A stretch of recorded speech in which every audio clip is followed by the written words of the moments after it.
Skinny spazoid. Death is something that is relevant to all life and encompasses a part of our identity, whether we want it to or not. Because of this, our imagination goes wild with such phenomena, questioning the why and how of its existence. There have been many ideas for what death is throughout all of culture and mythology. Oftentimes, death is perceived as a person or a personification.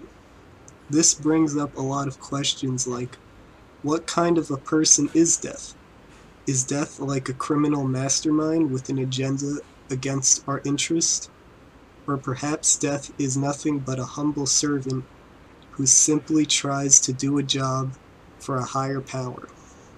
Who is to say that death is not a simple man whose arrogance can be led astray? Perhaps death is even a woman that can be coaxed and seduced. After doing research, I have found the most wild and intricate versions of death I could find. Number 10. Thanatos, Greek mythology. Thanatos is the name for the Greek god of death, although with the many gods of Greek mythology, some others ended up being responsible for many aspects of death as well. Thanatos, unlike some of his brothers and sisters, had actually quite a peaceful personality, and does not have a threatening nature, which you may assume from modern fields of psychology that name aggressive human desires after this character, Thanatos. Thanatos often guided people through death, trying to make them comfortable in the afterlife. Overall, he seems like a really nice guy, and it's comforting to think that death would be such a supporting figure. Number 9. Pesta, from Scandinavian folklore.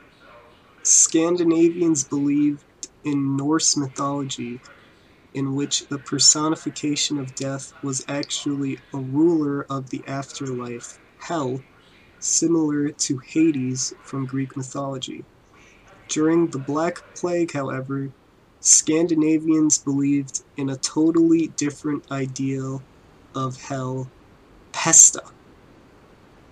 Pesta means in English plague hag, and was depicted as an old woman in a black hood. Pesta would go to towns bringing either a rake or a broom. If she brought a rake, it would mean that some people would die, but not everyone. A broom would mean that everyone would die. This is an interesting depiction because in it, death is an elderly woman. This adds an aura of vulnerability and even deception to death's personality, which is fascinating. Number 8. Death from the Seventh Seal. This is the only entry in the list which is from modern media. But this was a depiction that had extreme cultural impact. Death here is depicted famously as a man who plays chess with people whom he soon intends to take their souls. This is a very artful depiction of death, and even people who haven't seen the movie know of this famous image of death playing chess. Number 7. Azrael, from Islam. This version of death is depicted as a subordinate angel. Azrael's job is to take the souls from the bodies of people as they die and never acts interdependently of God. Azrael also can be a social version of death, as he is seen talking to people like Moses according to tradition. Number 6. Angel of Death, from Judaism. This version of death is sort of like a force of nature who, once he is allowed to kill from God, he makes no distinction between good or bad. The angel of death is said to be quite vengeful, as he may become quite angry. However, through acts of benevolence, his anger may be calmed. This is a version of death that is very dark. On God's command, this angel will even commit mass murder. Number 5. Geltine from Baltic mythology. This is another death that is an old woman. An old woman with a long blue nose and a deadly poisonous tongue. The story goes that Geltine was actually young, pretty, and sociable until she was trapped in a coffin for several years. She is meant to juxtapose her sister, Lima, the goddess of life and destiny. Number 4. Anku, Breton mythology.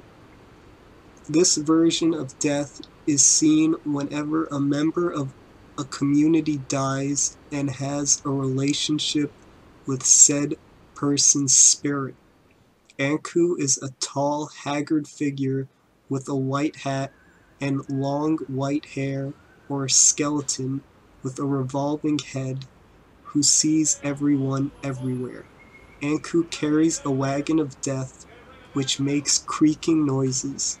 If you see this wagon outside your house, it means that you are sure to die. Number 3.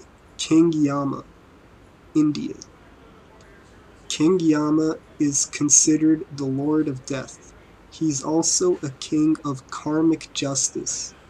Yama rides a black buffalo and has a rope lasso that he uses to catch souls. He also has agents of death that he controls called Yamaduta. King Yama has a job of a judge as well as deciding where souls should go in the next life. Number 2. Santa Muerte from Mexican mythology. Her name means Our Lady of the Holy Death. Santa Muerte is a more modern, even Christian version of the ancient Aztec goddess Mictlantecuhtli. She is the ruler of the lowest level of the underworld, and her job is to watch over the bones of the dead and preside during festivals that honor the dead.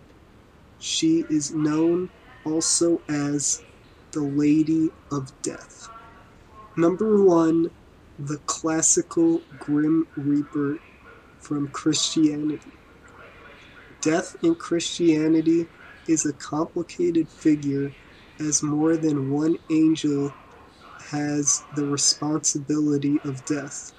However, no depiction of death is more profoundly ominous than the classic black robe-wearing, scythe-holding skeleton, with hundreds of depictions in art that last through hundreds of years.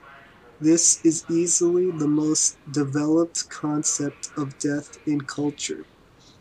This version of death is perhaps what comes into mind when most people think about death: powerful and mysterious.